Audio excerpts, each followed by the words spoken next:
ते रडो काय वाट. आता हे काय आहे? म्हणजे त्याच्या सुखाला तुम्ही मान्यता दिली नाही असं त्याचा अर्थ आहे ना. त्याला ज्यात सुख वाटतं त्यात तुम्हाला सुख नाही आणि त्यानं त्यात सुख मानू नये याकरता तुम्ही त्याच्यावर जबरदस्ती करता. संत तेच करतात. आणखीन का आहे? आम्हाला प्रपंचात सुख वाटतं, संत म्हणतात ते शाळेत न जाण्याचं सुख आहे. तुम्ही तुमच्या लेकराचं शाळेत सक्तीनं पाठवता तर तुम्हाला मी सक्तीनं प्रपंचाच्या बाहेर परमार्थ करायला लावा केलाच पाहिजे. त्यात तुम्हाला खरं सुख सापडेल. हे कळत नाही तुम्हाला म्हणून त्यात सुखी आहात तुम्ही. एकदा खरं कळायला लागलं म्हणजे लक्षात येईल की नाही हे तेवढं असेल बरं. आपली जी काय सरप्लस एनर्जी असेल ती सगळी इकडे वापरलेली बरी असं वाटायला लागेल. म्हणून शंकराचार्य म्हणतात की अश्रद्धेवाभिहताश्च सर्वे मज्जंती संसार महासमुद्रे. अश्रद्धेनं लोकांवर घात केलाय लोकांचा आणि त्यामुळे संसार महासमुद्रामध्ये मज्जंती. लक्षात घेण्यासारखं आहे. पोहण्याकरता ही समुद्राचा जो कसं आहे, रामकृष्ण परमहंस एक गोष्ट सांगायची. तरुण जायचं असेल तर नावेचा आश्रय करावाच लागतो आणि नाव पाण्यातच असावी लागते. पाण्याच्या बाहेर काढली की नाव तडकते, तडकली की बुडते कारण त्यात पाणी येत. नाव तडकू नये असं वाटत असेल तर ती पाण्यात ठेवली पाहिजे. म्हणजे नाव पाण्यातच पाहिजे तरच तुम्हाला तरुण जाता येईल, नाही तर तरुण जाता येणार नाही. तसा मनुष्य संसारातच पाहिजे तरच त्याला तरुण जाता येईल, नाही तर तरुण जाता येणार नाही. पण नाव पाण्यात पाहिजे. पाणी नावेत असता गावाने. नावेत पाणी असलं की मज्जंती. तसं मनुष्यानं संसारात राहिलं पाहिजे. संसार माणसात राहता कामा नये. किती वेदांत सिद्धांत. आणखीन काय वेदांत सिद्धांत आणखीन वेगळा काय? हाच वेदांत सिद्धांत की तुम्ही पाण्यातच राहिलं पाहिजे, दुसरा मार्ग नाही त्याला. हे ज्याला कळत नाही म्हणून आश्रद जो श्रद्धावान आहे तो अरे यातूनच तरुण जातो. म्हणून आपल्याला माहितीये इतरत्र अनेक ठिकाणी मायेची निंदा आहे. आपण आत्माराम जर वाचलात तर मायेचं इतकं कौतुक आहे. तिला आई म्हटलंय काय विचारू नका. सगळे कौतुक त्या मायेचं का? ती शेवटी उपयोगी तीच पडते ना. इथून तिथे कोण मिळणार, दुसरं कोण मिळणार? ती मायाच नाही ते. कारणच संसार पत्ते खेळणं ही जशी माया आहे तसं पूजा खेळणं करणं ही मायाच आहे. पण पत्ते खेळणारा मनुष्य बुडतो, पूजा करणारा मनुष्य तरुण जाऊ शकतो. दोन्ही मायाच आहे. समर्थांची जी माया आहे ती पूजा करण्यातली माया आहे, क्लब मधली नाही. पण आता आज आमची स्थिती अशी, मी तर पुण्यात नवीन आलो, मला शंकराजींच्या मठात जायचं. म्हणजे शंकराजींचं मठ कुठं आहे त्याच्या तज्ञांनी सांगितलं जॉली क्लबच्या समोर आहे. आता आज तिथे जॉली क्लब आहे की नाही मला माहिती. तर रिक्षावाल्या आपल्याला खरंच सांगतो, देवाच्या जवळ कोणाचं घर असलं तर नक्की सापडत नाही. सिनेमाचं थिएटर जवळपास असलं तर नक्की सापडतो पत्ता. नक्की पत्ता सापडतो. खरं माहित असतो. आता पत्ता सांगताना जॉली क्लब ऐकणं निराळं आणि जॉली क्लबात जाणं निराळं. म्हणजे जॉली क्लबाच्या साह्याने शंकराचार्यांचा मठ सापडतो म्हणून जॉली क्लब चांगला. तसं मायेच्या साह्याने उधळून जाता येतं म्हणून माया चांगली. माया म्हणून चांगली नाही, पत्त्यापुरती चांगली आहे. हे लक्षात यावं म्हणून त्या आत्मारामामध्ये जरा अधिक प्रकारात कौतुक आहे. तेव्हा शेवटी असं आहे की अश्रद्धा जर अंतःकरणात असेल तर मनुष्य संसार समुद्र मज्जंती बुडतो, संसार रूपी समुद्रात बुडतो. आणि जर श्रद्धा असेल तर तरुण जाण्याकरता तोच समुद्र वापरावा लागतो. बुडण्याकरता तर आहेच आहे, इतरांच्या अनुभवाचा प्रश्नच नाही. अस्तित्वेवोपलब्धव्यम वस्तू सद्भाव निश्चयात. सद्भाव निश्चयस्तत्र श्रद्धेया शास्त्रसिद्धेया. याचा विचार आपण आज नाही, उद्या करू. पुंडलिक वरदा हरी विठ्ठल सद्गुरु ज्ञानेश्वर तुकाराम महाराज की जय. जय जय रघुवीर समर्थ. सर्वश्रुरु ज्ञानेश्वर तुकाराम महाराज की जय. जय जय रघुवीर समर्थ. आपला शमदमादी षटकापैकी 5व्या श्रद्धेचा विचार आपण करतो. त्याचं एक मोठं चांगलं सूत्र शंकराचार्य सांगतात. अस्तित्वेवोपलब्धव्यम वस्तु सद्भाव निश्चयात. सद्भाव निश्चयस्तत्र श्रद्धया शास्त्रसिद्धया.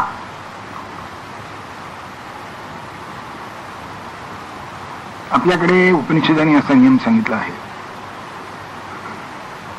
जो सत असा निश्चय करतो तो सत होतो आणि असत असा विचार करतो तो नष्ट होतो, असत होतो.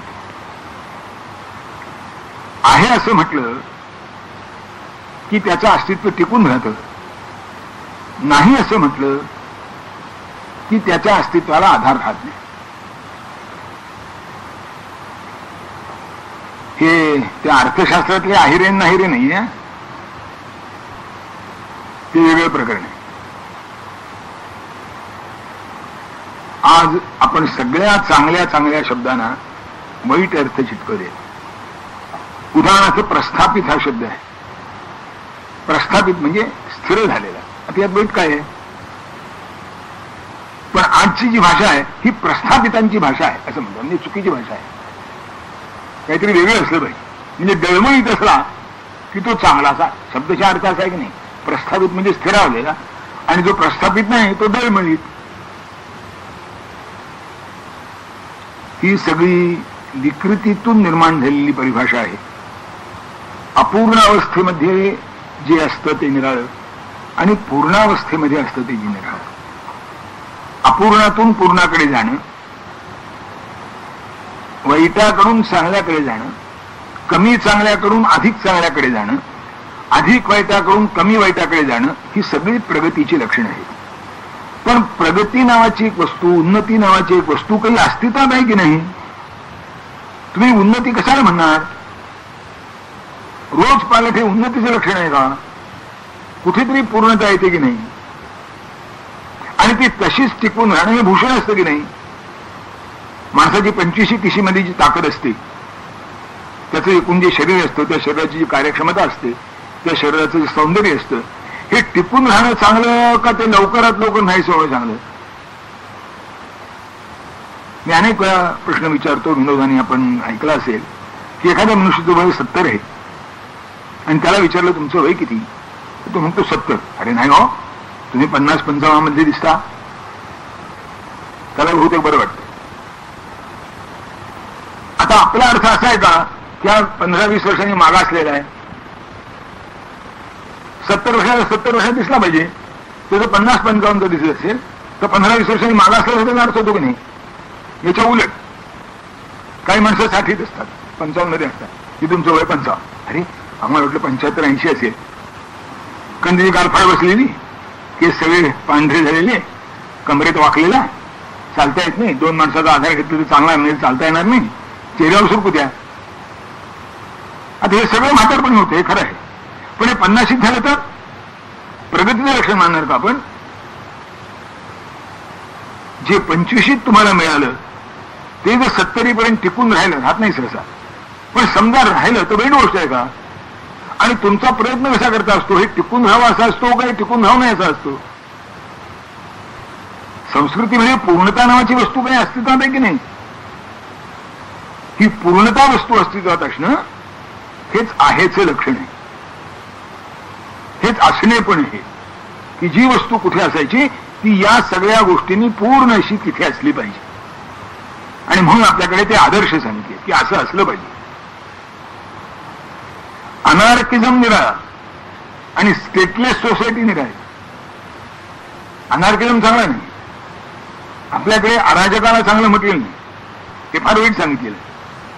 पण एक काळ आपल्याकडे असा होता, न राज्यं नैव राजासीत न दंडो न च दांडिका धर्मेणैव प्रजा सर्वा रक्षन्ति स्म परस्परम, असं होतं. आता आदर्श आहे की नाही? हे कशातून निर्माण झालं? आम्ही असं मानतो की याचं सगळ्याचं जे मूळ आहे ना, ते तुम्ही जे सगळे चांगले आदर्श मानता ते त्याच्या ठिकाणी एकवटलेले आहेत. आणि ते इतके एकवटलेले आहेत की ते एकमेकापेक्षा वेगळे करता येत नाहीत, म्हणून तो निर्गुण आहे. गुणरहित तो निर्गुण नाही. गुण निवडून काढता येत नाही, सगळं तसं एकरूप झालेलं आहे की ते वेगळं काढता येत नाही. म्हणून निर्गुण म्हणता म्हणता म्हणता सुद्धा सर्वसामान्य माणसाला समजावं म्हणून ब्रह्माचं वर्णन सच्चिदानंद या स्वरूपाने केलेलं आहे की ब्रह्म सत आहे, ब्रह्मचित आहे, ब्रह्म आनंद रूप आहे. हे मुळात एकमेकापेक्षा वेगळे नाही, पण आपल्याला समजण्याकरता ते 3 शब्दांनी समजून घ्यावं लागतं. वास्तविक आपण ज्याला चित म्हणतो ते काय आहे? चित म्हणजे ज्ञान, सत म्हणजे अस्तित्व आणि आनंद म्हणजे सुख. किंवा सच्चित सुखही म्हणतात किंवा सच्चिदानंदही म्हणतात. जे सत तेच तेच चित, जे चित तेच आनंद. आपण चितपासून सुरुवात करू, पण तिथे जाणीव आहे, तिथे ज्ञान आहे. आपण ज्ञान कशाला म्हणतो? जे जसं आहे तसं कळणं म्हणजे ज्ञान ना. असतं एक आणि वाटतं दुसरंच, त्याला काही ज्ञान म्हणत नाही कोणी, तो भ्रम आहे. जे जसं आहे तसं कळणं म्हणजे ज्ञान. म्हणजे जसं आहे तसं आणि त्याचं ज्ञान हे एकरूप झाली की नाही? एकरूप झाली. तुम्ही आरोग्य कशाला म्हणता सांगा? त्या यक्ष प्रश्नामध्ये सगळ्यात सुखदायक गोष्ट कोणती, त्याचं नाव आरोग्य असं केलेली आहे. आरोग्य कशाला म्हणतात? बरं, आरोग्याची अशी यादी करायची कारण ती करता येईल का? कारण आरोग्य म्हणजे रोगाचा अभाव, ते आरोग्य. डोकं दुखत नाही, पोट दुखत नाही, गुडघे दुखत नाही, सांधे दुखत नाही, ताप नाही, खूप. अरे यादी किती करणार? सबन मेडिसिनचं पुस्तक घेऊया काढून राहिलं, हे नाही, हे नाही, हे नाही, हे नाही, हे नाही. मग आरोग्य शब्दाचा अर्थ काय? सगळ्यात चांगला अर्थ आयुर्वेदात त्याला दिलाय की आरोग्य ही निगेटिव्ह टर्म आहे. आरोग्य आयुर्वेदामध्ये त्याला स्वस्थ असं म्हणतात. स्वस्थ म्हणजे तुम्ही जसे असायला हवे होतात तसे तुम्ही आहात, म्हणजे स्वस्थ. आपल्या ठिकाणी जो स्थिर आहे, आपल्या ठिकाणी म्हणजे रोगाच्या ठिकाणी नाही, कारण रोग ही कृत्रिमता गोष्ट आहे. तो जसा असायला हवा होता तसा तो असणं म्हणजे स्वस्थ. आणि ते सुखाचं आहे, म्हणजे शेवटी सतत आनंद झाला की नाही? म्हणजे सतत चित आहे, सतत आनंद आहे, म्हणून सत हेच ब्रह्माचं खरं लक्षण. सत आहे बस, आणखीन काय बोलताय? न्याय. त्याच्यापेक्षा काहीही तुम्ही बोलायला लागलात तरी ते त्याच्यापासून थोडं बहुत दूर गेल्यासारखं होतं. आणि मग ज्ञानेश्वर महाराज म्हणतात तसं, पै शून्य दावावे जहाले ते बिंदुले एक केले, तैसे अद्वैत बोलीजे तरी बोले द्वैत केजे. काय करणार म्हणजे अद्वैतात बोलता येत नाही, आणि बोलायला आलं की द्वैत झाल्याशिवाय राहत नाही. शंकराचार्य श्रद्धेची व्याख्या करताना म्हणतात, अस्तित्वोपलब्धव्यम वस्तू सद्भाव निश्चयात. वस्तूच्या अस्तित्वाचा निश्चय करून, वस्तू म्हणजे ब्रह्म, इथे वस्तू शब्दाचा अर्थ वस्तू, असणेपण. असणेपण ज्याच्या आश्रयाने राहतं ते आहे, हेच त्याचं लक्षण आहे. हे तुम्हाला समजलं की तुमची श्रद्धा खरी झाली. बघा, श्रद्धेची व्याख्या कशी व्यापक होत गेली. ती श्रद्धेची व्याख्या कशी व्यापक होत गेली. ते म्हणतात आहे असं वाटणं ही श्रद्धा आहे, नाही असं वाटणं हे आधार शून्यता आहे. आकाशिनये कोणास गादी घालिता, घातली असे जो बोले ते भाषण त्याचे वृता. प्रथमता भूमी उत्तम पुढे जाजम, असा आहे नेम पसरण्या गादी. हे आण मनामध्ये आधी समजा दादानी वर्णन केलं की आकाशात मी गादी घातली असं कोणी म्हटलं का गमायपणा आहे. आकाशात गादी घालता येणार नाही. प्रथमतः भूमी उत्तम, आधी चांगली जमीन पाहिजे, कोकणातल्या अंगणासारखी. मग त्याच्यावर गादम पसरलं पाहिजे, आणि मग त्याच्यावर गादी घातली म्हणजे मग आरामात बसता येईल. मी एवढ्या करता सांगतो की आधार नाही आणि अस्तित्वात आहे. अंतराळयानाच्या संबंधात बोलू नका. मला अंतराळयानं कशी जातात ते माहिती आहे. अंतराळयानं कशाच्या आधारावर होतात ते मला माहिती आहे. ते गणित केलेलं आहे तुम्ही की पृथ्वीचं गुरुत्वाकर्षण कुठे संपत येतं आणि बाकींच्या गुरुत्वाकर्षणाचा परिणाम कुठून आरंभ होतो. ती जी मधला काही पट्टा आहे त्या पट्ट्यात अंतराळयानं हिंडत असतात. म्हणजे हे कसं आहे माहितीये का की दोन्ही बाजूचा खेस सारखा झाला की मधला मनुष्य जसा स्थिर राहतो तसं ते स्थिर राहणं आहे. त्याच्यात जरा जर इकडे तिकडे झालं तर पुन्हा कोसळण्याची आपत्ती येते. थोडं वर झालं म्हणजे ते त्याच्या आकर्षणात गेलं, थोडं खाली आलं म्हणजे हे याच्या आकर्षणात गेलं. त्याच्याही आकर्षणात नाही, याच्याही आकर्षणात नाही, असं कधी असेल का हो? शेवटी ते दोन्ही प्लस मायनस एका मध्यावर येतात, म्हणून तुम्हाला अस्तित्व आहे. तेव्हा आहे अस्ति इति एव उपलब्धव्यम. सत म्हणून काही आहे हे तुम्हाला माहिती झालं पाहिजे. आणि हे सत काय आहे?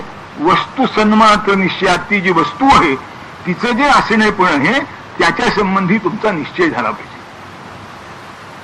त्या साधन सद्भाव निश्चयस्तत्र श्रद्धया शास्त्रसिद्धया.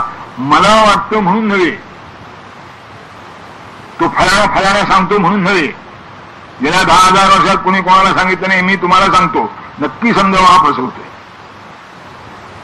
त्याचे एवढेच शब्द तो फसवतोय म्हणायला पुरेसे आहेत. कारण असं गृहीत धरणं म्हणजे मागच्या 10,000 वर्षामध्ये कोणालाही बुद्धी नव्हती असा त्याचा अर्थ होतो. आणि हा केवढा अहंकार आहे की मागच्या 10,000 वर्षात कोणाला बुद्धी नव्हती, पहिल्यांदा काय बुद्धी मिळाली ती मलाच मिळाली.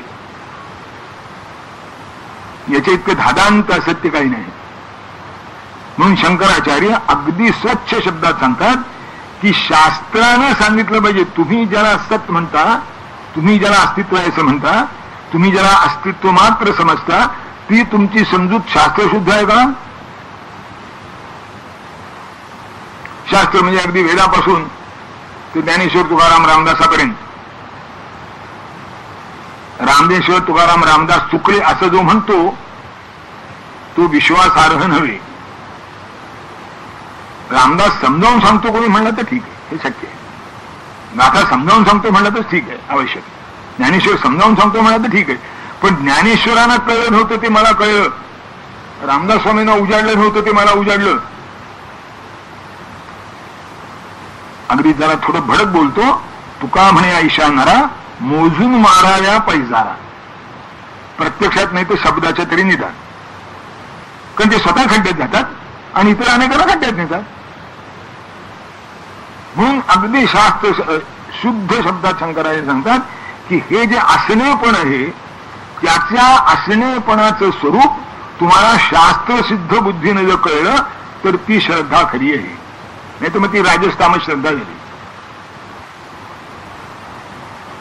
आपल्याला समजत नाही अशी गोष्ट असू शकते, पण आपल्याला समजत नाही तर मान्य कोणाचं करावं हे तर ठरलं पाहिजे की नाही. मला समजत नाही अगदी खरी गोष्ट आहे, मला नाही समजत. पण मला समजत नसलं तरी माझ्या उद्धाराचा मार्ग अडवलेला नाहीये. गीतेच्या 13व्या अध्यायामध्ये उद्धाराचे काही मार्ग सांगते. ध्यानेन आत्मनि पश्यन्ति केचिद आत्मानमात्मना अन्ये सांख्येन योगेन कर्मयोगेन चापरि अन्ये त्वेवम् अजानन्तः श्रुत्वा अन्येभ्य उपासते. आणि भगवान इतके उदार आहेत की त्याला स्वतःला काही कळत नाही. मला अन्ये त्वेवम् अजानन्तः की त्याला ध्यान योग जप काही कळत नाही. अन्ये त्वेवम् अजानन्तः श्रुत्वा अन्येभ्य, कोणाकडनं तरी ऐकून उपासना करतात. भगवान उदारपणे सांगतात ते पिचाति तरंतेव मृत्युम श्रुतिपरायणाः. ते सुद्धा मृत्यूला ओलांडून जातात जे ऐकण्यावर भरवसात ते सुद्धा. पण पुन्हा तिथे श्रुती शब्द वापरलेला आहे. श्रुती हा वेदाचा समानार्थक शब्द आहे. ऐकणं जरी असलं तरी वेद प्रमाणाने सिद्ध असल्यामुळे त्याचा उद्धार होतो असं त्याचा अर्थ आहे. आणि मग ते नुसतं कानावर पडणारी श्रुत महारथी बाबांनी एवढं सुद्धा होतं. पण श्रद्धा तशी असावी लागते. मी माझा व्यक्तिशः अनुभव सांगतो. मला वाटतं मी लिहिलंही आहे कुठे. मी 16-17 वर्षाचा असेल. आमच्या दादांच्याकडे सातारचे एक शेतकरी गृहस्थ यायचे, संपन्न शेतकरी होते. त्यांची मुलं माणसं चांगली करती होती. जी आहे हा जो आहेपणाचा निश्चय आहे तो श्रद्धा कशी शास्त्रसिद्ध या श्रद्धया. शास्त्रानं सिद्ध झालेली जी श्रद्धा असेल म्हणजे आहे श्रद्धाच. आता हिला नाव द्यायचंच झालं तर डोळे श्रद्धा म्हणा, माझी नाव नाही. पण ती जर अंधश्रद्धा असेल तर हिला डोळे, मी स्वतः डोळे श्रद्धा हा 4 महिने चातुर्मास म्हणण्यासारखा प्रयोग समजतो. की चातुर्मास म्हणलं पुन्हा 4 महिने म्हणण्याचं काय कारण आहे? हा कधीतरी अधिक मास मध्ये आला म्हणजे 5 महिने होतो, पण तरी त्याला 5 महिने पंचमास गुणे म्हणत नाही. 5 महिन्याचा चातुर्मासच म्हणतात. त्या चातुर्मास शब्द जसा 4 महिन्याचाच असतो तसं ही श्रद्धा जी आहे ती शास्त्र सिद्धच असते. आणि अगदी पहिली शब्द आपण ऐकला आहे तिथे जो असंच म्हटलंय की बुद्धिरिया निश्चयात्मिका, म्हणजे बुद्धी आहे ती फक्त एकच वैशिष्ट्य, ती असं नाही. मला मागे आपल्याला ती गोष्ट सांगितलं त्या गुरुची की तो पडला आणि ते शिष्य म्हणला काढा वगैरे नाही विचार करतोय म्हणला. नाही अशा डळमळीत नाही. जे आहे ते पक्क, जे आहे ते ठाम. म्हणजे लोक त्याला अडाणी म्हणतो. त्याची खंत. लोकांच्या निंदास्तुतीची काय करायचंय? मानवत निंदोत सुखे मलाही त्याचे, मला ते सुख दुःख नाही. अगदी आपला अहंकार टिकवत असेल तर असं सुद्धा म्हणायला हरकत नाही. श्वानाची आपाहून भुंकण्याला वाटे क्षती का गजकुंज झाला. हिंदीमध्ये म्हणतात कुटर भुकतो आम्ही भुकवा दे, हाती चलता आपण विचारस. तो हत्ती त्याच्याकडे बघत सुद्धा नाही, कारण त्याची क्षुद्रता इतकी विलक्षण आहे की हत्तीनं बघायचं तरी काय झालं नाही. जर त्याने नुसती अशी सोन हलवली ती त्याच्या 10 कोलांट्या होती, फेकून द्यायचं सुद्धा कारण नाही. पण शास्त्रनिष्ठ श्रद्धा अशी पाहिजे, हत्तीसारखी बलवान, हत्तीसारखी पक्की. मग कुत्री किती का भुंक्यालात? त्याची बुद्धीच आहे, फक्त एकच आहे, श्रद्धा ही निश्चयात्मक बुद्धी आहे. आणि अशी निश्चयात्मक बुद्धी ज्याची असेल तर शास्त्र सांगतं यो यत् श्रद्धा सएव सा. त्याची जी श्रद्धा आहे तसं त्याचं फळ मिळतं, तो तसाच बनतो, त्याच्या श्रद्धेप्रमाणे बनतो. इतकं श्रद्धेचं सामर्थ्य. उपसंहार करताना या प्रकरणाला शंकराचार्य म्हणतात, तस्मात श्रद्धा सुसंपाद्य गुरु वेदांत वाक्ययो मुमुक्षो श्रद्धदानस्य फलम सिद्धती नान्यथा. म्हणून सुरुवात तशीच आहे पहा. गुरु वेदांत वाक्येषु बुद्धिर्या निश्चयात्मिका. गुरु आणि वेदांताची वाक्य याच्यावरची निश्चयात्मक बुद्धी आहे, ते निश्चित आहे. समजत नसलो तर मी चुकतो आहे, माझा अडाणीपण आहे म्हणून समजत नाही, त्याचंच सांगणं चुकलं म्हणून समजत नाही असं वाटण्या इतका जगामध्ये दुसरा उर्मत अहंकार नाही. ज्ञानेश्वर मला सांगतात ना, मग ते 101% बरोबर. मला समजत नसेल तर माझं अडाणीपण दूर केलं पाहिजे, माझं अडाणीपण दूर केलं पाहिजे. मला समजत, ठीक आहे, मी अडाणी असू शकतो, अगदी कमालीचा अडाणी असू शकतो, पण माझा अडाणीपण असं ते बालभावासारखा प्रामाणिक पाहिजे. ते लहान मुलं असतं ना, अडाणीत असतं, पण त्याचं अडाणीपण इतकं सुंदर असतं की त्याच्या अडाणीपणाचं कौतुक आहे. तसं ज्ञानेश्वरी समजत नाही असं माझं अडाणीपण जर प्रामाणिकपणे असलं तर ती माऊली आहे, ती माझ्या अडाणीपणाचं कौतुक करेल, माझ्या जवळ येईल, मांडीवर घेईल, माझा हात पुरवा येईल आणि बा हे असं आहे बरं, इतकी ती प्रेम आहे म्हणून ज्ञानेश्वर माऊली म्हणतात. माऊली म्हणत काय कारण ते अडाणीपण असू शकतं, ते माझ्या ठिकाणी असतंही, पण ते बालकासारखं अडाणीपण असलं पाहिजे. तिथे अहंकार नसतो, फक्त ना समज असतं. आणि त्या ना समजेचं सुद्धा आईच्या अंतःकरणात कौतुक असतं. मुलाच्या बोबडे बोल असतात, पण ते लहान लेकरांनी जर बोबडे बोल असतील तर त्याचं एक कौतुक असतं. इतकंच नाही तर आई कित्येक वेळा त्याच्यासारखं बोबडं बोलते. त्याचे संत जे खाली येतात ना, त्यासाठी आम्ही वैकुंठ बस इथे आले की त्याला काही भोगाची आसक्ती होती नाही.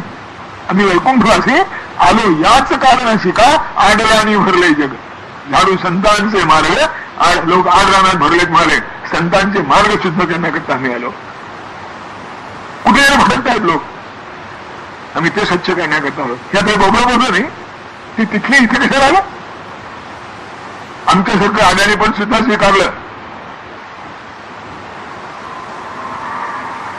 आणि किती नम्रतेने स्वीकारलं. उपदेश करतात,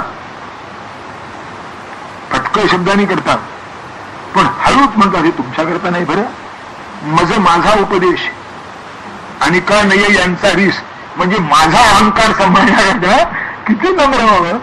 आई तरी इतकी नम्र होते काय, आई सुद्धा इतकी नम्र होत नाही. म्हणून शंकराचार्य म्हणतात की श्रद्धा ठेवायची ना तो गुरुवर ठेवा, वेदांत वाक्यावर ठेवा, आपला अहंकार मिळवू नका. आणि असं केलं तरच तुमचा मोक्षाचा मार्ग मोकळा होईल. मोक्षाचं फळ जे हाती लागतं ना ते त्यामुळेच लागतं, नाही तर मोक्षाचं फळ हाती लागणारच नाही. गुरु तस्मात श्रद्धा सुसंपाद्य, म्हणून श्रद्धा संपादावी याचा मुळात अर्थ असा आहे, यासाठी श्रद्धा वाढवावी. कारण आपल्याला आरंभी सांगितलं श्रद्धामयोयम पुरुषा. मनुष्य जन्माला आला तो जशी मनुष्याची अॅनाटॉमी घेऊन येतो, शरीराची घेऊन येतो, तशी मनुष्य काही विशिष्ट भावरचना आहे ती घेऊन जन्माला येतो. पण ती क्रमाने वाढवली पाहिजे. ती जर वाढवली नाही तर आजच वर्तमानपत्र ते वाढत आहे की ते कुत्र्यामध्ये वाढलेलं जर्मनीमधले मूळ ते कुत्र्यासारखंच वाढलं.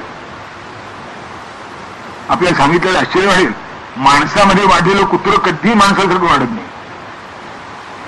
तुम्ही भले टेबलामध्ये चमचा घेऊन जेवत असाल, ते कुत्रे खुर्चीवर बसून जेवत घालतात, पण चमचा उचलून जेवणार नाही. त्याच्या तोंड घालून जिभेने चाटीत जेवण. पण माणसामध्ये वाढलेलं कुत्रं मात्र कुत्र्यामध्ये मांडलेला मनुष्य मात्र कुत्र्यासारखं करतो. यासाठी माणसाला संस्काराची नितांत आवश्यकता आहे. नैसर्गिक प्रेरणेने माणसाच्या आयुष्यातलं फक्त 5-10% जीवन घडतो जास्तीत जास्त. बाकीचं 90-95% जे जीवन आहे ते त्याला संस्कारातून मिळवावं लागतं. म्हणून मनुष्यावर सुसंस्कार होण्याकरता अधिक दक्ष राहिलं पाहिजे. आणि याला कोण सांभाळणार? एक तर गुरु सांभाळणार, एक तर शास्त्र सांभाळणार. म्हणून शंकराचार्य शास्त्र सिद्ध या आणि शास्त्र समजत नाही, आता काय करणार? मग ज्ञानेश्वर तुकाराम रामदास, मग ज्ञानेश्वर तुकाराम रामदास ते गुरु, ते तुमची श्रद्धा वाढवतील. ते म्हणून म्हणून श्रद्धा संपादन करावी, म्हणजे अधिक वाढवावी, तरच मोक्षाचं दार मोकळं होईल, नाही तर होणार नाही. मग तर कुठे जाल? काय सांगा? आम्हाला काय सांगायला नको, आम्हाला सगळे सांगितले.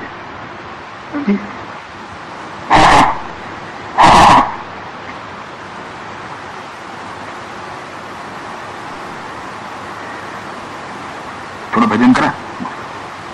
श्रीराम जय राम जय जय राम, श्रीराम जय राम जय जय राम, श्रीराम जय राम जय जय राम, श्रीराम जय राम जय जय राम, श्रीराम जय राम जय जय राम, श्रीराम जय राम जय जय राम, श्रीराम जय राम जय जय राम, श्रीराम जय राम जय जय राम, श्रीराम जय राम जय जय राम, श्रीराम जय राम जय जय राम. ईश्वर तुकाराम महाराज की. जास्त यासाठी आत्ता जे सगळं श्रद्धेचं वर्णन सांगितलं, त्याचं जे महात्म्य सांगितलं ते लक्षात घेऊन गुरु आणि वेदांत म्हणजे शास्त्र यांच्या वाक्यावर उत्तम श्रद्धा प्राप्त करून घ्यावी, आहे ती वाढवावी, त्याप्रमाणे निष्ठेने वागण्याचा प्रयत्न करावा. म्हणजे मोक्ष श्रद्धानस्य फलम सिद्धतीनान्यथा. जो श्रद्धावान आहे त्यालाच फलम सिद्धती न अन्यथा, नाहीतर फळ मिळत नाही. कारण मला आपण ऐकलंय प्रवृत्ती होऊ शकत नाही संध्या असल्याशिवाय. श्रद्धा असेल तरच प्रवृत्ती, नाही तर व्हायचंच नाही.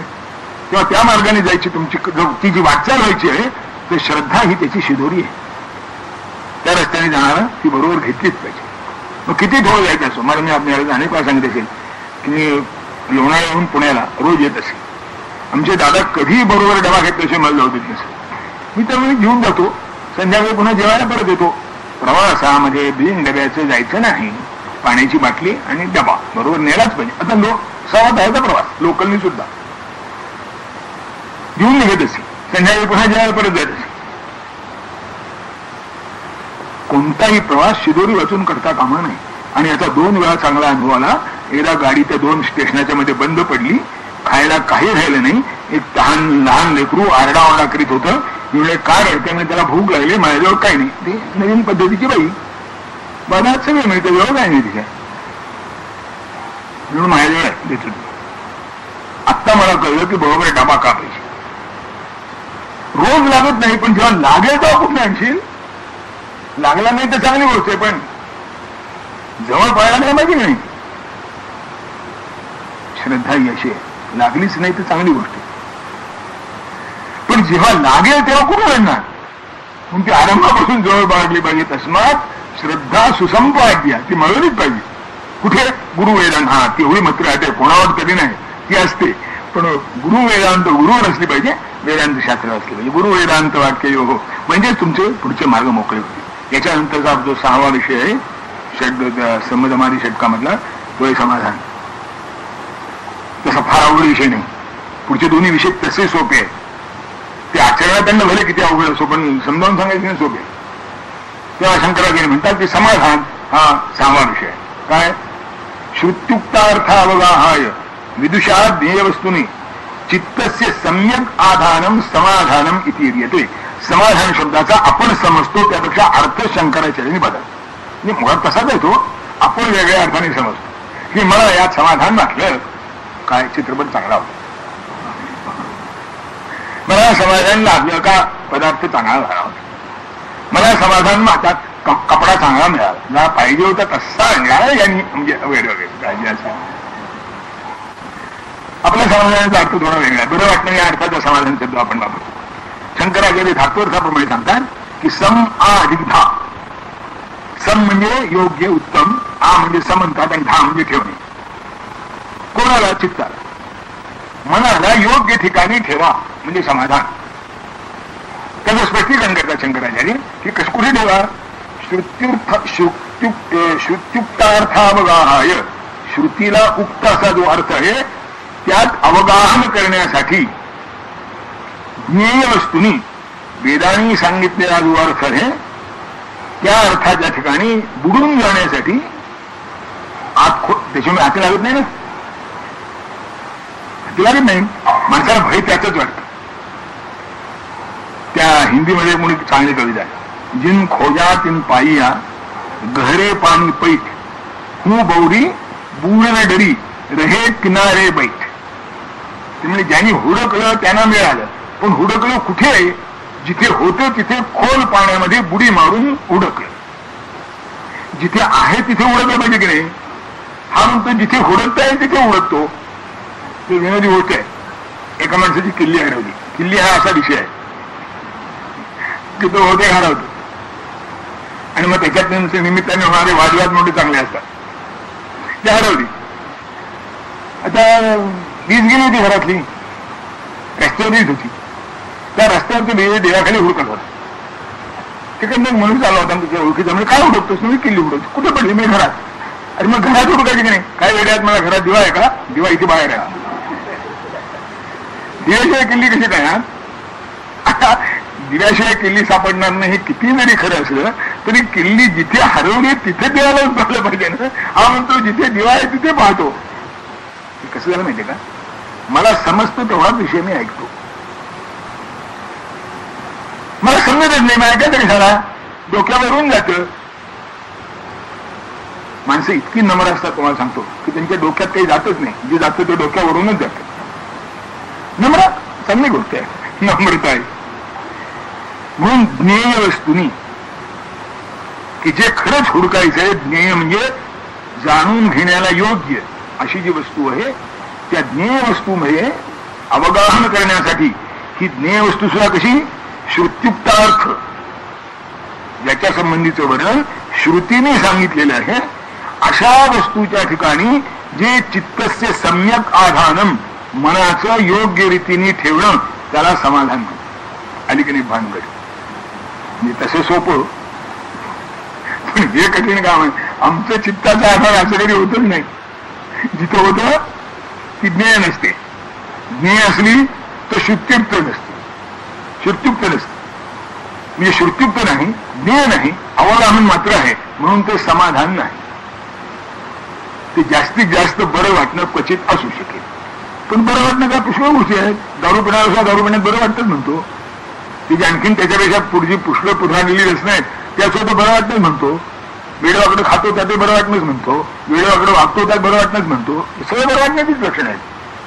ही तीन विशेषणं त्याला लागली पाहिजेत की ते जे बरं वाटणं आहे ते वेदांनी सांगितलेलं असलं पाहिजे, ते जाणून घ्यायला योग्य असलं पाहिजे, आणि त्या ठिकाणी तुमची बुद्धी स्मरण स्थिरावलं पाहिजे. आता उत्तरामाने सम आधा ठेवलंय, पक्क झालं, पाया पक्का झाला. चित्तस्य साध्यैकपरत्वमेव पुमर्थ सिद्धेर नियमेन कारणं नैव अन्यथा सिद्ध्यति साध्यमीशत् मनः प्रसादे विफलः प्रयत्नः मनः प्रमादे विफलः प्रयत्नः. प्रसादे नाही, मनः प्रमादे विफलः प्रयत्नः. म्हणजे मनामध्ये जर दोष असतील, मन जर चुकीच्या धारणा झाली असेल तर विफल प्रयत्न, सगळे पारमार्थिक जे प्रयत्न आहेत हे विफल होतात, व्यर्थ व्हायला जातात. मग उपयोग काय? ते समाधान, सम आधा, तिन्ही गोष्टी की चांगल्या रीतीने मन योग्य ठिकाणी ठेवणं, आणि ठेवणं म्हणजे पक्क. आता तिथनं उठायचं नाही ते. असं झालं. आणि ज्ञानेश्वर महाराज या मनाचा एक गुण सांगतात. या मनाचे एक निके जे देखलिया ठाया सो जास्त अनुभवाची सुख कौतुके दावीत जाईल. अनुभव सुखाचे कौतुके दावीत जाईल. म्हणजे मनाचा एक गुण म्हणजे चांगला आहे. एकदा त्यानं पकडलं ना मग ते सोडायला तयार नाही. मग ते अवघड असो सोपं असो ते सगळी भानगड पकडेपर्यंत जाईल. एकदा पकडलं की आता इकडे तिकडे कुठे जाणार नाही. म्हणून काय करा, मधनं त्या अरे बघ रे, अरे बघ रे, अरे बघ रे, असं करावं लागतं त्या मनाला. आपण शेजाऱ्या पाहिजे सांगतो, मनाला सांगत नाही. चांगला आहे हो चला, काय उपयोग, तू एक दिवसातून दुसऱ्या दिवशी कळलं. हे आम्ही वाचलेलं होतं पूर्वी म्हणणार. अनुभव मनाला सांगतो की मनाला तो अनुभव पुन्हा पुन्हा दाखवला पाहिजे की अरे बघ यात किती आनंद आहे, बघ हे बघ हे बघ असं सांग. म्हणजे केव्हा तरी एक वेळ अशी येईल की ते पकडून ठेवेल. आणि पकडून ठेवलं की तुम्ही सुटू म्हणला तरी शेंडी तुटो का पारंबी तुटो असं मनाचं होतं. कारण ते मनाचा चंचल हा जसं गुण आहे ना तसा प्रमाथी गुण आहे. चंचलन ही मन कृष्ण प्रमाथी बलवत दृढम. आपण मनाचा फक्त चंचल गुणच लक्षात ठेवतो, पुढे प्रमाथी बलवान दृढ जे गुण आहेत ते कधी लक्षातच येत नाहीत. आणि ते जर मनाच्या ठिकाणी नसते तर मन एव मनुष्याराम कारणम बंध मोक्ष झालंच नसतं. तेच मोक्षाला न्यायला कारणीभूत होतं, तुम्हाला तेच धरून न्यायला कारणीभूत होतं. मन करायला प्रसन्न सर्व सिद्धीचे कारण म्हणून तो मनप्रसाद महत्वाचा. पण हे जर केलं नाही तर मात्र मग मनप्रमादे विफल प्रयत्न हा. म्हणून चित्तस्य साध्यैक परत्वमेव, जे साध्य करायचं आहे त्याच्या ठिकाणी चित्त एकाग्र होणं हेच समाधान. आणि तरच पुढची सगळी सिद्धी मिळेल, नाही तर मिळणार नाही. हे सामान्यतः प्रत्यक्ष 6पैकी प्रत्येकाला सांगितले की हे मिळालं तरच, हे मिळालं तरच. त्याचा अर्थ हे सगळेचे सगळे पाहिजे. याचा एक तऱ्हेचा दोर झाला पाहिजे असं म्हणा. यातला प्रत्येकी एक आहे ना तो दुबळा राहू शकतो, एक दुसऱ्याच्या साह्याने बलवान होईल. आपल्याला यातलं काय जमेल ते बघा. आधी श्रद्धा जमेल, काधी समाधान जमेल, काधी उपरती जमेल, काधी दम जमेल, काधी शम जमेल, जे काय जमेल ते. पण जे एक जमलं की बाकीची 5 जमवायचे ते लक्षात ठेवा आणि त्या दिशेने प्रयत्न करा. म्हणजे याचा 6 पिढी पीळ तयार होईल. आणि मग तो असा मजबूत होतो काय बिचारे हातकेला बांधून ठेवेल. मन बांधून ठेवल्यात काय नव्हतं, हे तर बारीक आहे एवढं मन अणू आहे एवढंच आहे बारीक. पण ते हे जमलं पाहिजे. चित्तस्य साध्यैक परत्वमेव पुमर्थ सिद्धेर नियमेन कारणम.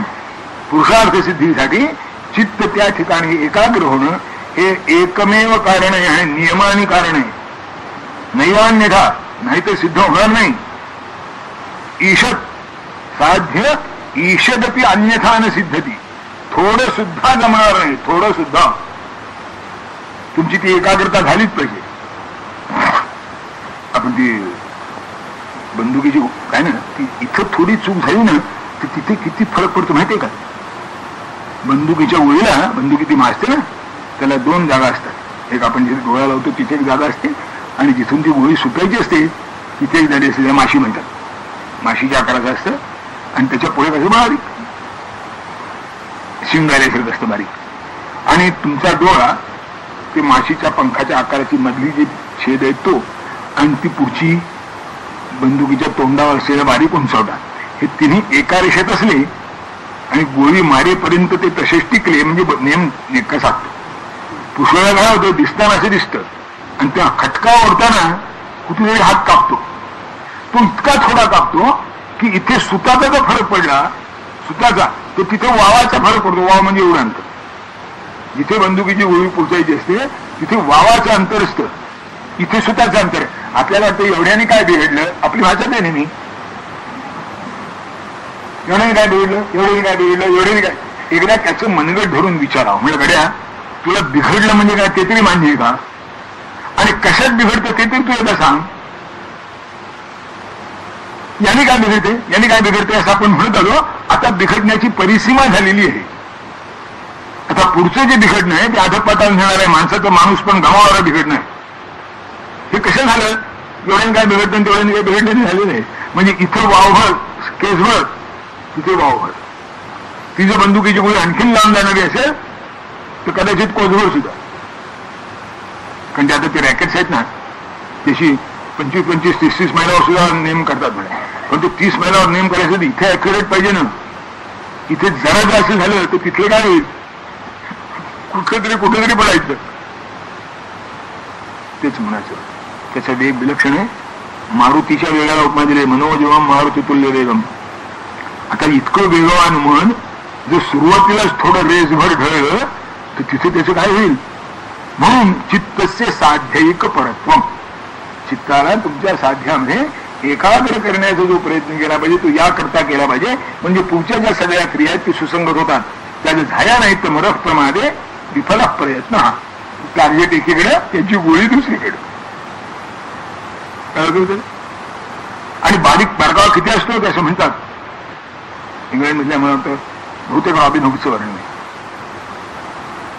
की ते त्या धनुष्य बेण्याच्या याच्यात तो भाग घेत होता. आणि त्याच्या आधीचे जे दोघं होते त्या दोघांनी तो जो बुल्स आय म्हणतात काय, ते दोन्ही बाण त्याच्या बरोबर त्या बुल्स आय मध्येच घुसले. हा मागून त्याचा मित्र म्हणा, तू आता काय पराक्रम करणार आहेस, ते दोन्ही तर तिथेच घुसले, बघ काय करतो. यानं असा बाण मारला की त्या दोघांच्या मध्ये मारला, ते बाण उमळून बाजूला पडले आणि याचा एकट्याचाच बाण मध्ये आहे. चित्तस्य साध्यैक परत्वमेव म्हणून सांगतो की इतकी एकाग्रता त्या याला आली पाहिजे. जर थोडं इकडे तिकडे झालं आणि इकडे तिकडे, आणि ते केव्हा साधतं ते अर्जुनाच्या गोष्ट आपल्याला माहिती आहे ना, की तो त्या भास पक्षाचा डोळा फोडण्याचं परीक्षा होती आणि सगळे शिष्य द्रोणाचार्यांचे एकमेकाला म्हणजे त्या परीक्षेकरता नेमले होते. युधिष्ठिर युवराज यांनी त्याच्यापासून सुरुवात केली. म्हणजे युधिष्ठिरा त्या भास पक्षाचा पेन हवं होता, या पक्षाचा डोळा फोडायचा आहे, धनुष्यबाण घेऊन उभा राहा आणि विचारतो त्या प्रश्नाचं उत्तर दे, तुला काय दिसतंय नाही, तो म्हणा तुमच्या सकट सगळं दिसतं. असं प्रत्येकाला विचारलं. कर्ण त्या परीक्षेला त्याने ड्रॉप घेतला होता, त्याचं नावच नाही तिथे. आता कादंबरीकारांनंतर सापडलं पण महाभारतात नाव नाही. शेवटी अर्जुन पुढे आला आणि अर्जुनाला विचारलं तुला काय दिसतंय, त्यानं धनुष्य ताणलं, बाण ताणला. तो म्हणलं आचार्य त्या भास पक्षाच्या डोळ्याशिवाय मला काही दिसत नाही, बाण मारलं, त्या बरोबर लागायचं. चित्तस्य साध्यैक परत्वमेव पुमर्थ सिद्धेर नियमेन कारणम, असं जे साध्य आहे खरं सुद्धा एरवी साध्य प्राप्त होणार नाही. मनःप्रमादे विफल प्रयत्न, हा मनाचे प्रयत्न हे विफल होतात सगळे. मनाचे जे दोष असले मनामध्ये ते कोणते असतील, सगळे प्रयत्न व्यर्थ होतात. म्हणून सगळे प्रयत्न जे आहेत ते मनाच्या शांती, प्रसन्नता, एकाग्रता, मग त्याला बाकीची क्षमा आहे, दम आहे, तितिक्षा आहे, वैराग्य आहे, सगळं आहे. पण तशी जी मनाची प्रसाद एकाग्रता साधण्याकरता आहे ते साधलं की बाकीची जी काय आवश्यकता आहे ते असलं काय नसलं काय सारखंच. पुढे तीच उपमा दिली. चित्तंच दृष्टिं करणं तथा अन्यत् एकत्र बध्नाति ही लक्ष भेदता किंचित प्रमादे सती लक्ष भेदतुर बाणप्रयोगो विफलो यथा तथा. म्हणजे जी मी आता उदाहरणं दोन सांगितली ती जणू या श्लोकावरची भाष्य आहेत, शहाणपणानं आधीच सांगितली, एवढंच काय तरी. श्लोक असा आहे, अर्थ सांगतो फक्त, म्हणजे सांगायचं काय स्पष्टीकरण आधी येऊन गेलंय. चित्तम च दृष्टींच दृष्टीं करणं तथा अन्यत्, मन, डोळे आणि जे मिळवायचे ते साधन, हे सगळं एकत्र बघण्यात ही लक्ष भेदता. लक्षाचा भेद ज्याला घ्यायचा असतो त्याला दृष्टी, मन आणि तो बाण हे एकत्र बघण्याती, एका दोरीत एका सुतात ते बांधून ठेवावे लागतात. कोणकोणते? चित्त, दृष्टी आणि बाण, बंदुकीची गोळी, काय जे तुमचं साधन असेल ती. त्यावेळेला बंदुकीची रुढी होती, बाणाची होती, मग तेच उपमान देतात. हे असलं तरच लक्षाचा भेद होतो, नाहीतर किंचित प्रमाणादे सती लक्ष भेद तू, लक्षाचा भेद ज्याला करायचा आहे त्याच्यातून थोडीच चूक झाली, बाणप्रयोगो विफल आहेत हास्य, बाणाचा उपयोग व्यर्थ होतो. ती दोन्ही जी उदाहरण मी आपल्याला सांगितले, अर्जुनाचं आणि त्या रॉबिन हुडचं, ते या संदर्भातच सांगितलं की नाहीतर विफल होतो प्रयत्न तो. सिद्धेश्चित्त समाधानम असाधारण कारण, चित्ताचं समाधान हे सिद्धीचं असाधारण कारण आहे. आणि मी आपल्याला सांगितलं की सामान्यतः बहुतेक सगळ्यांना हे शब्द वापरलेले आहेत. मागे समीरित सिद्धती नेतरेशाम, नाही तर साधणार नाही श्रद्धेच्या प्रकरणात आलाय, इथे समाधानाच्या प्रकरणात तेच आहे. आता आपली बुद्धिवादी श्रद्धेला तेच म्हणता, समाधानाला तेच म्हणता. अरे आपलं खरं काय? दोन्ही सगळे. मला सांगा, स्वयंपाक करायचा, लाकूड फाटा असलाच पाहिजे, गॅस म्हणू आपण पाहिजे, गॅस असलाच पाहिजे, नाही तर नेमकी चूल पेटायची काय आहे त्या गॅसचंही मोठे वैशिष्ट्य आहे. ज्या दिवशी जास्त काम असतं ना त्याच दिवशी तो संपतो आणि ऐकायला मिळत नाही. गॅस नसेल तर स्वयंपाक होणार नाही, बरोबर? तांदूळ नसेल तर स्वयंपाक होणार नाही, बरोबर? बरोबर. भांड नसेल तर स्वयंपाक होणार नाही, बरोबर? शिजवणारा नसेल तर स्वयंपाक होणार नाही. त्यातलं खोटं कोणतं? भांड पाहिजे, अग्नी पाहिजे, तांदूळ पाहिजे, शिजवणारा पाहिजे, आणि कसं शिजवावं हे कळलंही पाहिजे. ते नाही म्हणजे पाचही गोष्टी एकत्र असेल तर. आता यातलं काही जरी नसलं तरी स्वयंपाक होणार नाही निश्चित आहे की नाही? आता तर प्रत्येक स्वयंपाक करायचा ना, गॅस आहे का? नाही. मग स्वयंपाक करणार? स्वयंपाक करायचे. भांडा आहे का? नाही. आता स्वयंपाक करणार? तांदूळ आलेत का? नाही. मग स्वयंपाक करणार? आणि तांदूळ शिजवता येतात का? नाही. काहींचं कौशल्य असतं तांदूळ शिजवण्याचं. खाली जळगाव, मध्ये चिखलगाव, वर तांदूळवाडी, आणि काय शिजवण्याचा. म्हणजे यातली प्रत्येक, मी का सांगतो आपल्याला की शंकराचार्य प्रत्येक श्लोकाला हे असलं तर साधे, हे असलं तर साधे असं का म्हणतात? हे खरंच असं आहे की इतकं सगळं असलं तरच यातलं कोणी एक जरी नसला तरी साधणार नाही. कोणी एक नसला तरी साधणार नाही. जर तुम्हाला ती सिद्धी जर प्राप्त व्हायची असेल तर यातली प्रत्येक गोष्ट तुमच्यावर असलीच पाहिजे. हे त्याचं महत्व कळावं म्हणून सगळ्यांच्या बाबतीत हा सामान्य नियम वापरतात की असं असेल तर होणार, नाही तर होणारच नाही.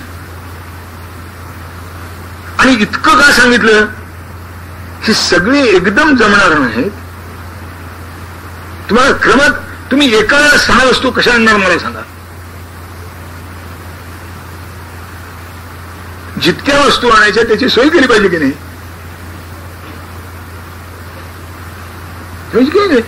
तितक्या पिशव्या तरी नेल्या पाहिजे, तेवढ्या पिशव्या नेल्याच पाहिजे.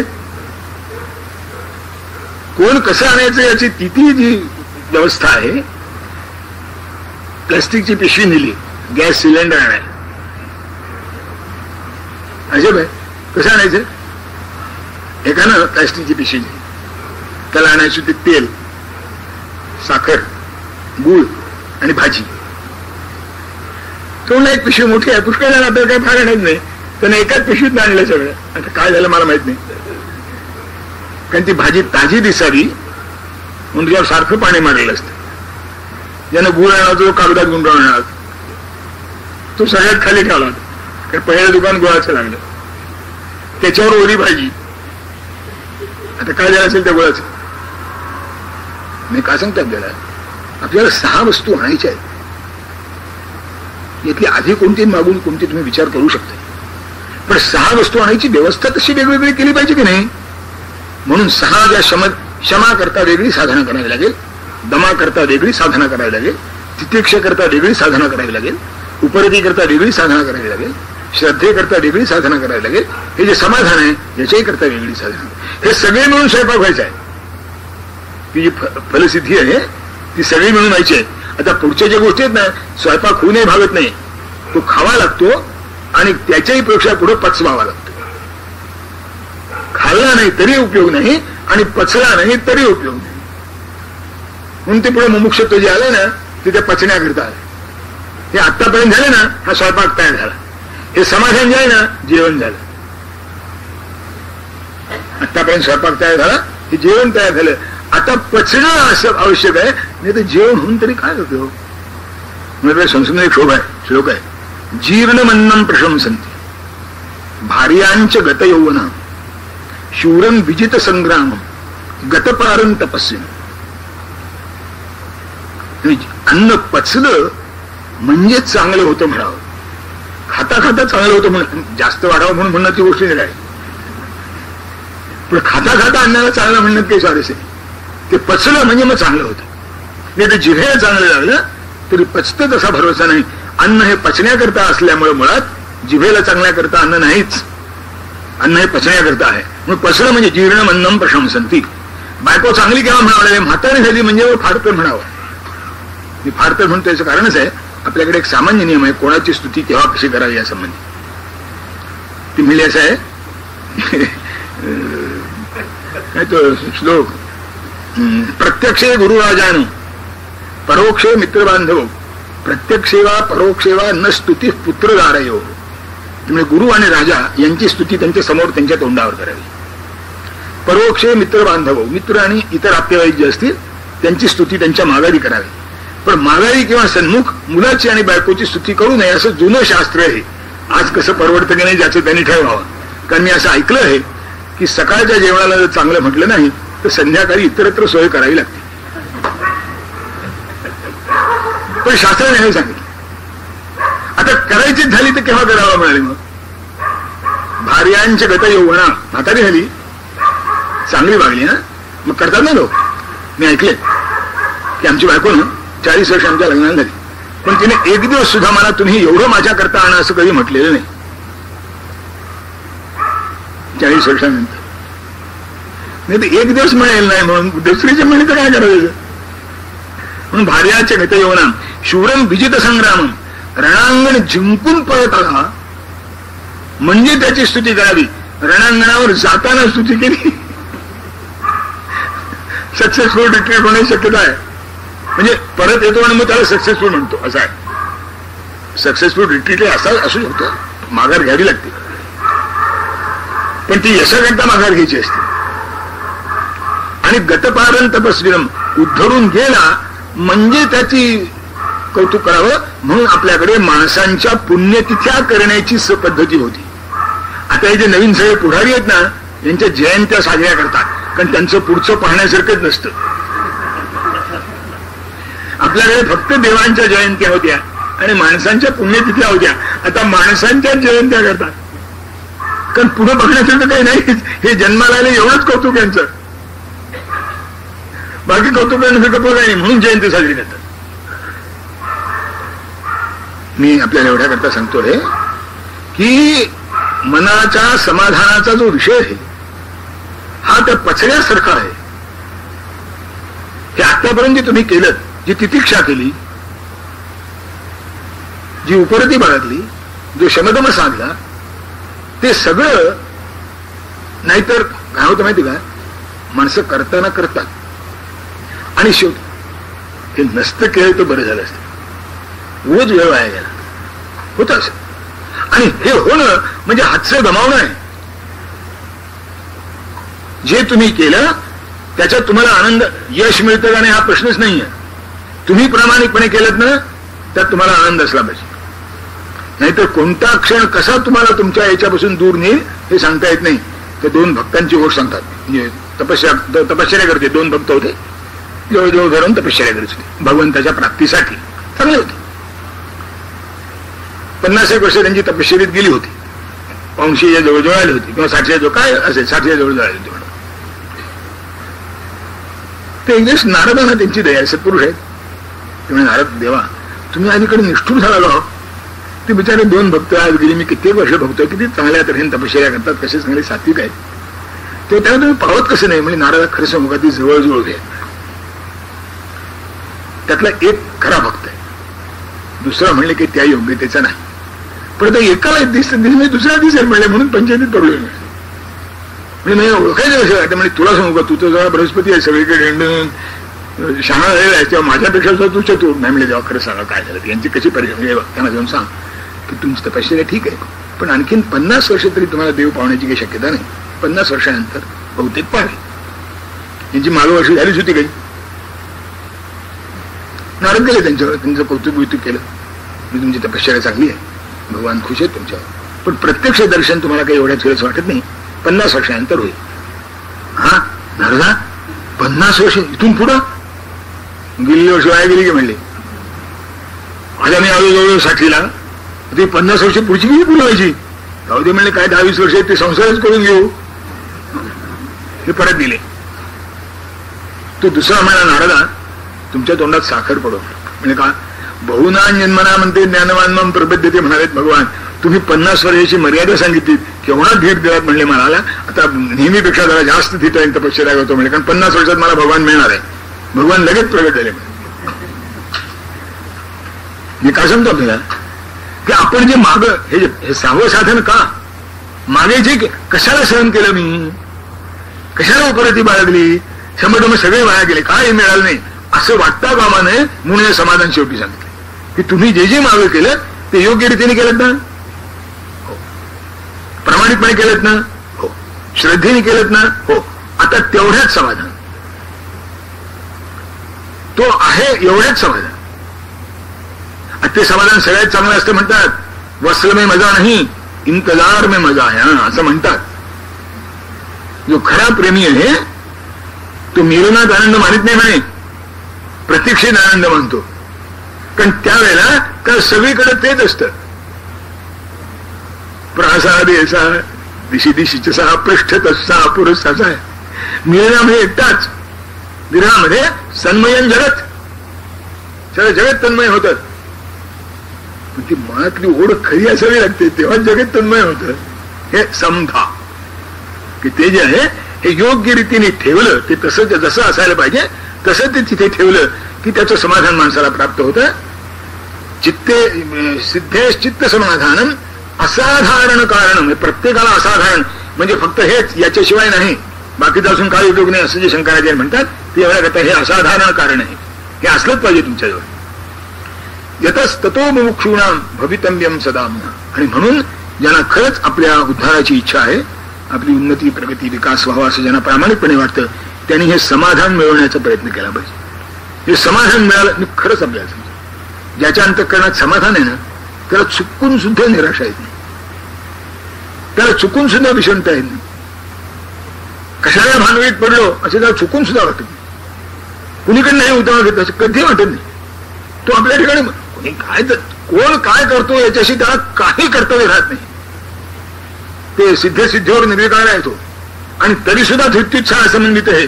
कारण त्याचं मूळ आहे अहमवादी नाही आणि अमुक्त संघ. मुक्त संघ वन अहमवादी, सिद्धे सिद्धीवर निर्विकार मध्ये धृत्युच्छा संबंधित. त्याला इन्सेंटिव्ह लागत नाही. इन्सेंटिव्ह वाचून आपल्याकडे असून 85-90% घरं चांगली आहेत, सुरक्षित आहेत. आणि ती गृहिणीमुळे आहेत, पुरुषामुळे नाहीत. गृहिणीमुळे ती माऊली चांगली असते, पण त्यातही थोडे थर आहे. घरात तर सगळ्यांनाच करावं लागतं. म्हणजे अजून न करावं लागणारं घर जन्माला यायचंय बाईला, त्याला करावं लागतं. मग ती मिळवती असो नसो, शिकली असो नसो, तिला बाहेरचं काही कळत असो, घरातलं करावंच लागतं, बरोबर. पण त्यात फरक आहे, बोलण्या बोलण्यात फरक आहे. पहिली ती काय म्हणते, काय करणार बायकांचा जन्म ना, केलंच पाहिजे, थर्ड क्लास. दुसरी म्हणते त्यात काय एवढे श्रम नाहीत हो, निपत सवय नाही, काय तसं सेकंड क्लास. आणि फर्स्ट क्लास आपली माणसं आहेत, त्या श्रम होतात का, आनंद आहे. फर्स्ट क्लास करावं सगळ्यांनाच लागतं. पण हा जो वृत्तीचा फरक आहे यातला पहिला समाधानी आहे. दुसऱ्या दोघांना अजून पुष्कळ प्रगती करून द्यायची असं याचा अर्थ. तर तुम्ही जी साधना करता, भगवंताची उपासना माझ्यातून होते ना, गुरुनी सांगितलंय त्याप्रमाणे वागतो ना, बस त्याच म्हणजे दैव असतं माणसाचं. किती जन्म असं आहे, बहुत सुकृताची जोडी तेणे विठ्ठली आवडी. सोपं काम आहे का, जन्मजन्माचं लागतं. तुका ज्ञानेश्वर महाराज एका ठिकाणी म्हटलंय की मला ज्ञानेश्वरी का लिहिता आली. सत्यवादाचे तप वाचा केले अमित कल्प. एखाद दुसरा जन्म नाही. तुकाराम महाराज म्हणतात मागे जन्मोजन्मी हेच करीत आलो आम्ही. तेव्हा आता तुकाराम महाराज आहेत, आता ज्ञानेश्वर आहेत. आपल्याला पी हा जण हो गोडी कसं होईल तेही होत नाही कधी. तेव्हा जे आपण करतो त्यामध्ये मनाची शांतता आणि स्थिरता असणं. अजून कसं झालंय, अजून ते लहान मुले किल्ले करतात, आपण बघितले. आणि त्या किल्ल्यावर झाडी दिसावी म्हणून काही गहू बिवटे काढतात आणि रोज एकदा उकळून बघतात गव्हाला मोड आला की. अरे काय अर्धा दिवस थांब पाणी घाल, मोड होतो त्याला.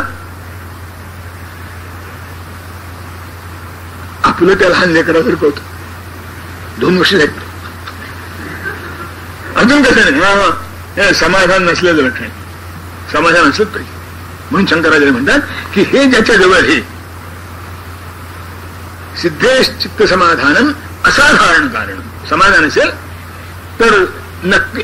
कारण आपल्याला खरंच सांगतो अंतःकरणात समाधान आहे आणि मागच्या साधनांच्या विषयी प्रामाणिक प्रयत्न आहे.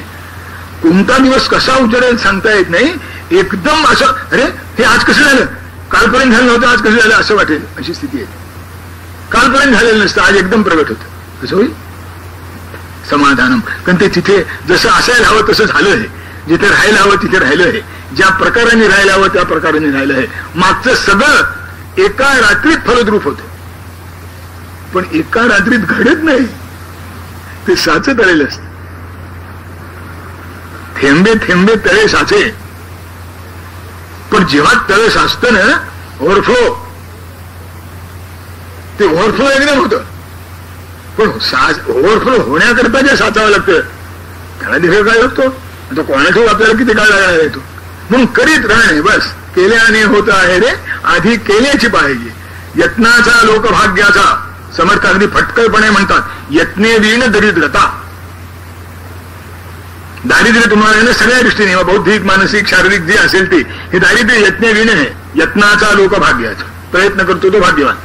आणि मग ते केव्हा फलद्रूप होईल सांगता यायचं नाही. तुमचे तुम्ही आश्चर्यचकित व्हाल, आपले आपण आश्चर्यचकित होऊ, असं प्रगट होतं, असं प्रत्ययाला येतं, असा अनुभव येतो. पण मागचं सगळं त्या समाधानासकट स्थिर असावं. आणि समजा झालं नाही याच्या आनंदाला काही बाधा नाही. मिळाल्यानंतरचा जो आनंद आहे तो मिळण्यापूर्वीच त्याला प्राप्त झालेला असतो, कारण त्याच्या अंतःकरणात समाधान असतं. आणि प्रामाणिक आपण आपल्याकडनं प्रयत्न केला ना, म्हणजे कोणी जर डिवचलंच तर आपण आपल्याकडनं प्रयत्न केला ना, प्रामाणिकपणे केला. आता भगवंताची इच्छा, कारण त्याच्यावर नियंत्रण नाही. तू कोण त्याला म्हणून यमैष वृणुते ते न लभ्या. उपनिषद सांगता नायमात्मा बलहीनेन लभ्या न मेधया न बहुना श्रुतेन यमैष वृणुते ते न लभ्या. तो ज्याला स्वीकारतो त्याला प्राप्त होतो. मी इतकं तिथे का व्यापार आहे का, इतकं दिलं इतकं दे. खाय कण्या विदुराच्या कौरव पतीचे रुचे न पक्वान. त्या सुदाम्याच्या मोरबंधनेकडे म्हटलंय ऋण तरी मिठभर पोहे त्याच्या व्याजात. म्हणजे कर्ज किती, एक मुठभर पोह्याचं, त्यात एक कोंडा किती, फुलकट किती, सबंध पोहे किती, पोह्याचे तुकडे किती, कोणाला कण पोह्याची. त्याच्या व्याजात हे मनगरीती मुदलात मुक्ती देणे ही कोण्या सावकारीची रीती. म्हणजे देवा ही तुमची सावकारी मोठी लक्ष्य आहे. तुमच्या डोक्यावर कर्ज किती सुदाम देवाचा, तरी मुठभर पोहे. त्या कर्ज तुम्ही फेडलं कसं, तर मी त्याच्या व्याजामध्ये सुवर्णाची नगरी दिली आणि मुदलामध्ये मुक्ती दिली. हे आम्ही ऐकलं. आम्ही निवडलेले पोतभर पोहे देवाला दिले. काही हाती लागलं नाही. ते पोहे पोहे नसतात, त्याच्या मागचं तप आहे, त्याच्या मागची भावना आहे. मुलं अंगाला भिरली भूक भूक म्हणून तर सुदामदेवानी म्हणाले अरे त्या पक्वांना ते अर्थ नाही. रानो नसे सार अन्नात काही जपारे जपारा मत शेषशाही. हे समाधानाने म्हणण्याची जी हिंमत आहे ना त्याचं फळ आहे ते, त्याचं फळ आहे. म्हणून शंकराचार्य म्हणतात की समाधान तुमच्या अंतःकरणात आहे ना. आता काही दुःख नाही. सुदामदेव बाहेर पडले तर जी वस्त्र नेसून गेले होते तीच वस्त्र बाहेर पडले म्हणे. आणि म्हणून ते वाटेत पुन्हा ती भांगडायचो. ते नारद म्हणाले म्हणे देवा हा तुला शिवाय द्या. नारद शक्य नाही, इथे नाही, बाहेर पडल्यावर देतो की नाही बघ म्हणे. ते नारद आहेत ते तरी त्यांना शंका होती का नाही, सगळ्या लोकांना कळलं पाहिजे ना साधुत्व कसं असतं ते. म्हणून नारळ खोड्या करतात, दुसरं काही कारण नाही. त्यांना कळत नाही म्हणून नाही. पण तुम्हाला कसं करायचं, आपल्याला कसं करायचं, हा बाहेर गेल्यावर शिवाय देईल म्हणे. म्हणून दोन गुराख्याच्या पोरांनी स्वतः कृष्ण आणि नारद ते वाटेत भेटली म्हणे. आणि ते म्हणले कुठे गेले ते भटजीवा. द्वारकेला गेलो होतो. कशाला, आमचे मित्र म्हणे. तुमचा मित्र कोण आहे तिथे, भिक्षुक आहे. नाही म्हणले ते द्वारकेचा राजा आहे ना कृष्ण, तो माझा मित्र आहे. तुमचा तो मित्र आहे, आम्हाला आधी भेटला असतं तो तुम्हाला सांगितलं असतं त्याला भेटायला जाऊ नका. लई कपटी भटू बा द्वारावतीचा धनी तुझ त्यास भेटण्यास सांग आणले कुणी. नाही चिंधी तुझी उतरली कशाचा उदार तो बामणा.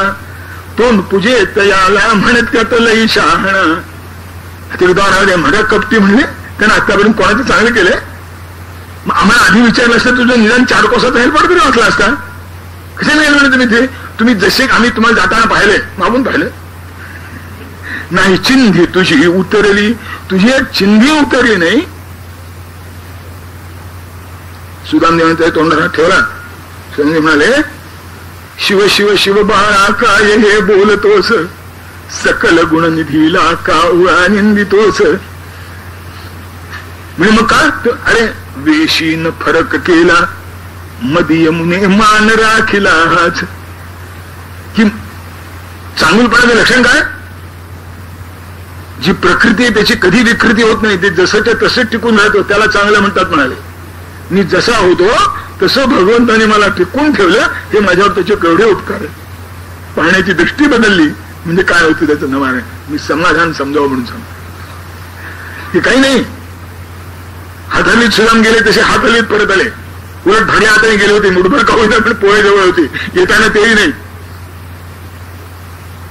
अंतःकरणात गडबड नाही. मला कृष्ण चांगला आहे म्हणजे कृष्ण चांगला. त्यांनी मला आहेर केला नाही म्हणून काय झालं? उलट भूषण आहे त्याचं की वेशीन फरक केला मदीय पहा मान राखिला. माझ्या देशात बदल केला नाही, मला जसाच्या तसा ठेवला. हे केवढे उपकार आहेत माझे. कारण जसंच्या तसं प्रकृतीमध्ये विकृती होत नाही. हे चांगलेपणाचं लक्षण आहे. हेच चांगले बदल आहे. तेव्हा समाधान एकच श्लोक आहे, तुम्हाला संपू. आता समाधान कसं साधतं तर शंकराचार्य नेहमी एक एक कसं साधतं याच्याकरता ते सहाय्यक अंग काय लागतात ते सांगतात. सोपं आहे, आपण मागे चर्चा केली त्याची.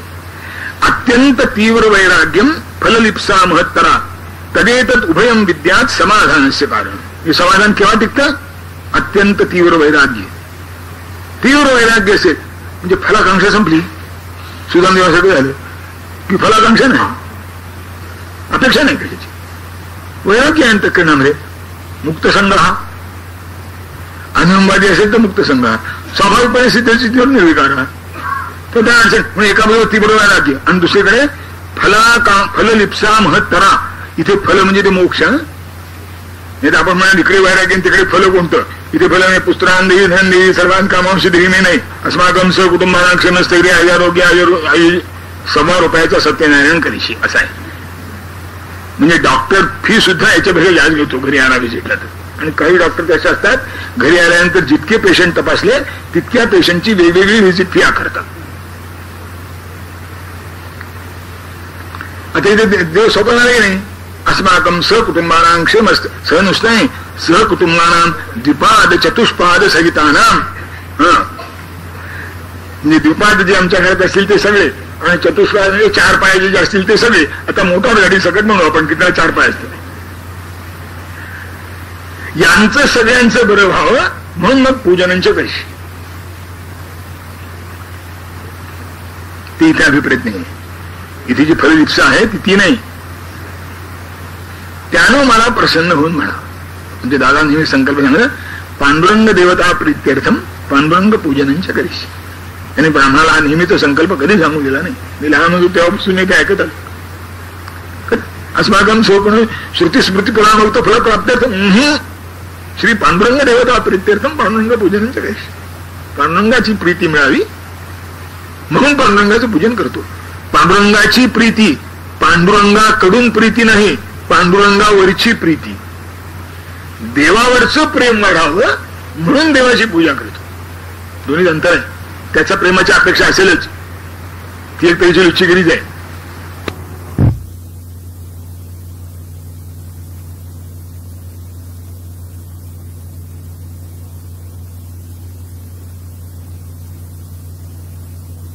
परीक्षा असेल वर्णायकडे फायनल म्हणत होत त्याला.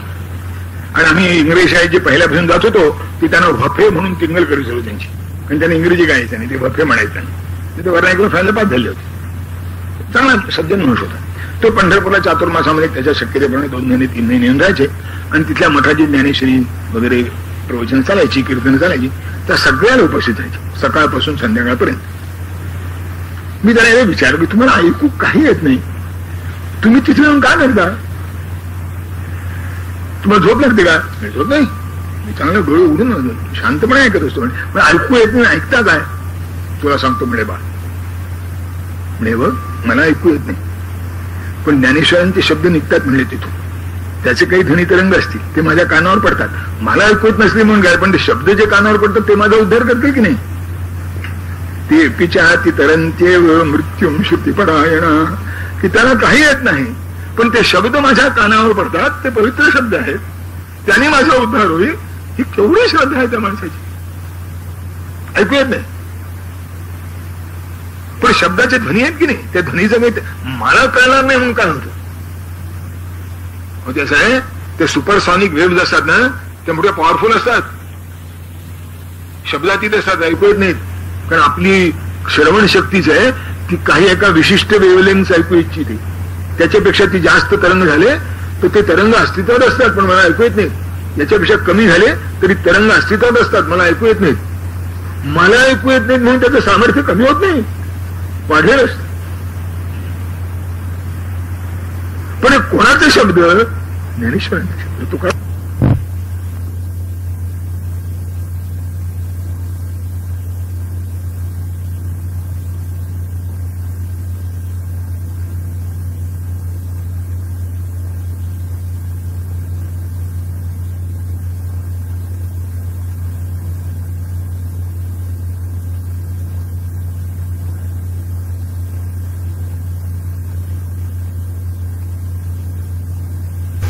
अभिलाषाच आहे, पण ही अशी अभिलाषा आहे की अक्षरशः सकाळमध्ये सुद्धा तिच्याकडे वाकावं असं हीच कामं आहे. मी आपल्याला सांगितलेलं आठवत असेल, त्या सावतेबाच्या चरित्रामध्ये सावतेबाची बायको जी आहे ती सद्गुरा सांगू ही तुझी पूजा, नामात तुझ्या लईच मजा. ही पूजा झाली कशा करता? सुखी ठेवी तो सावता भक्त, लेईन कुकू पोट गयात, यावीन तुला मागणे नाही, आयुष्य माझ्या चुड्याला देईल. संपलं. किती वर्ष आपल्या पती करता केलेली प्रार्थना, आई आपल्या लेकराकरता केलेली प्रार्थना, आणि नागरिक आपल्या देशाकरता जी प्रार्थना करतो तो अक्षरशः निष्कामतेचा अर्क असतो. याच्यापेक्षा आणखीन श्रेष्ठ निष्कामता जगाच्या पाठीवर राहत नाही. म्हणून फललिप्त सांगतो की ही जी फल मोक्षप्राप्ती, आत्मज्ञान, आत्मसाक्षात्कार, ईश्वरी दर्शन, याला फलाकांक्षा म्हणणार का तुम्ही? पण ही जितकी उत्कट असेल तितकं समाधान साधते. आता ते झालं पाहिजे हट्ट नाही, ते अंतःकरणात एवढंच पुरेस आहे. ते अंतःकरणात आहे, त्याच्या जीवना वेगळी मासोळी तैसा तुका तळमळ, ही तळमळच पुरेशी आहे. आता बाकीचा यमैश ब्रह्मते येते ना लभ्या, तो म्हणतो माझी तळमळ प्रामाणिक असली कशी भेटेल. नाही तुम्ही असं म्हणून की देवा तुझ्या प्राप्तीची ही तळमळ माझ्या अंतःकरणात आणखीन वाढव, मला दुःख नाही त्याचं. हे समाधान जेव्हा माणसांच्या अंतःकरणात राहतं तेव्हा ते शमदमादी षटक जे आहे ते पुरं होतं. आणि त्याच्यानंतर त्या मुमुक्षुत्व हे जे चौथं साधन आहे त्याचा विचार आहे. पण तो पण आज नाही, उद्या करू. कुंडली वरदा हर विठ्ठल सद्गुरु ज्ञानेश्वर तुकाराम महाराज की जय. जय जय रघुवीर समर्थ.